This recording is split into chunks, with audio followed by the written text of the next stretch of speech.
Hello everyone, this is the 7th video in my series of reviews of the Famicom Wars franchise, also known as Advanced Wars and Game Boy Wars.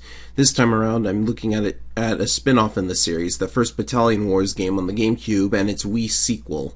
You'd be forgiven for thinking this isn't even an Advanced Wars game, as it's both completely different and seems to not share the series label.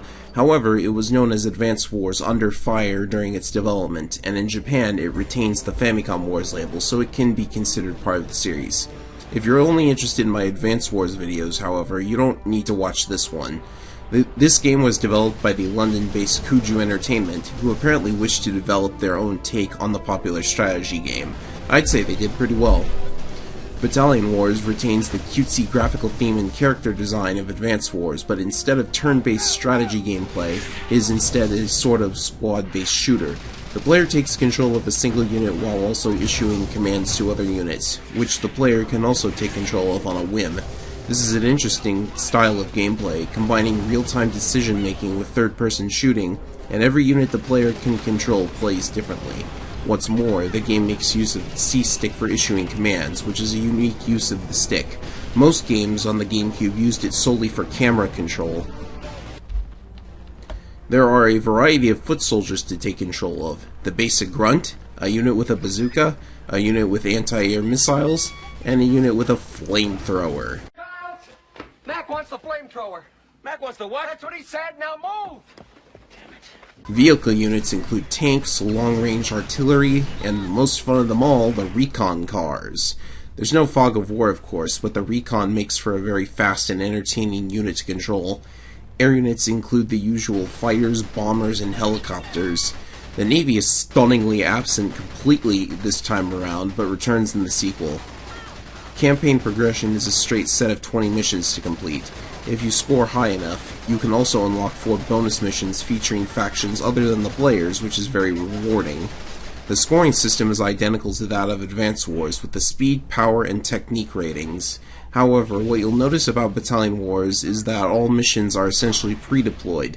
The units you see on the map are usually all there will be for the level.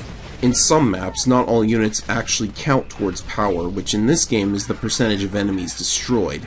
The player's units also count for varying amounts of technique points based on how big the unit is. Speed is also simply based on the time taken to complete the stage. Going for the high scores gets a little frustrating because you don't see your score until the map is already done. So if you miss that one unit that would have given you 100% power, it can be frustrating since you'd also have no idea how much time you have to mop up the remaining enemies since there's no in-game clock. All of that was an issue in Advanced Wars as well, but you had all the time in the world to check the numbers to see how you were doing. I say all of this because Battalion Wars actually doesn't have much content or replay value outside of what the main campaign offers. No multiplayer, no map editor, and I can understand why, because split screen would be terrible. You'd have to cram 2 GUIs into one screen, and the game's engine can't load every asset into one level. I know this because I mod the game on occasion. The point is, if you don't enjoy the game enough to speedrun it or get 100% on every stage like I almost did, you might run out of the game faster than you would in an Advanced Wars title.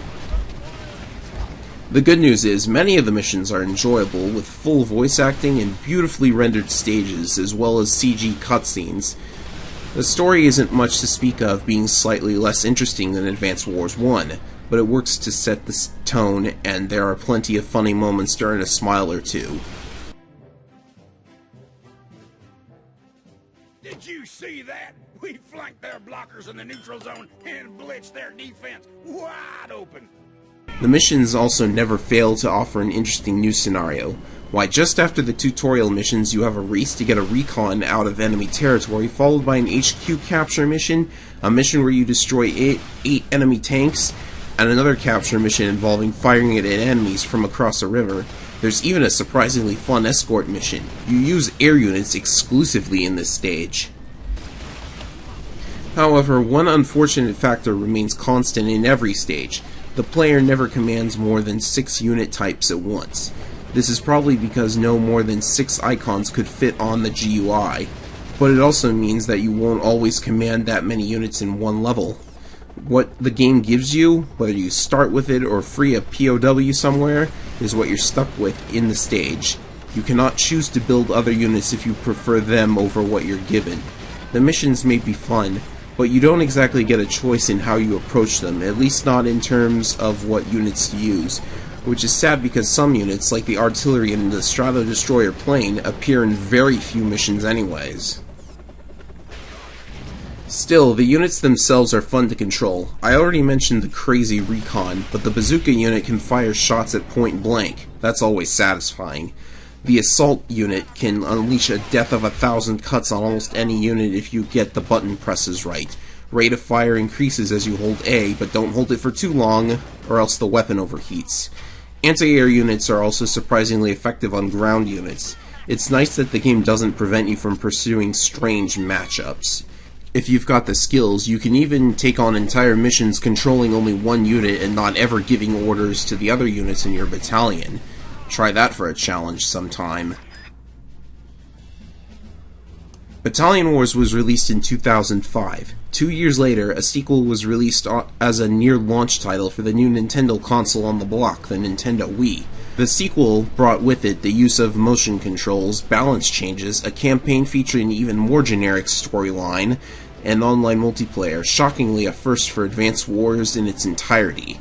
Now, according to hearsay, it seems that Kuju was not allowed to do everything they wanted to with this game.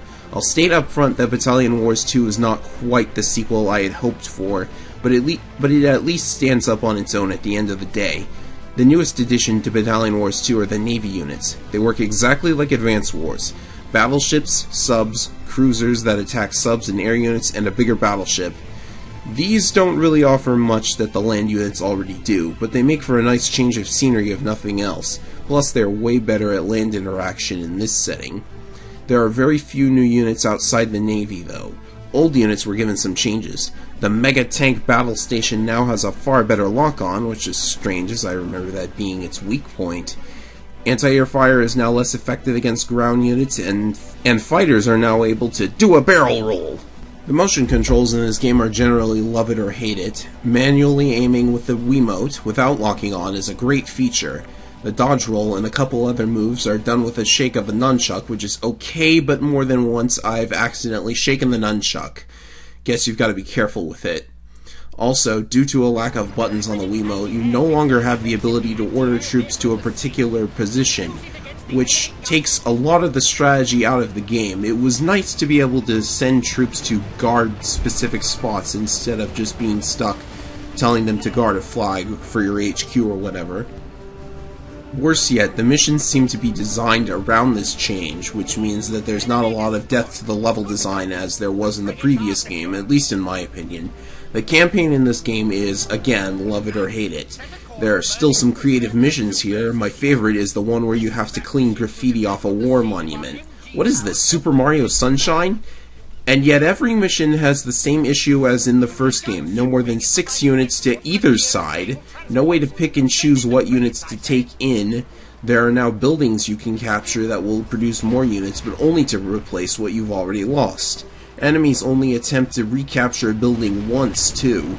All enemy movement is scripted. You never need to worry about sneak attacks or what have you.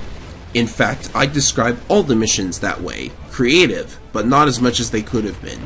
Some missions are still fun, of course, but there are other issues at play. In both games, you're forced to watch all cutscenes the first time you play the level, but in the first game, almost no stage in the game interrupted gameplay with a cutscene or tutorial once it started. Here, it's the exact opposite. Tutorials, cutscenes, they're everywhere, and you can't skip them on the first go. It's incredibly silly. How could they do it right once and then not do it right the second time?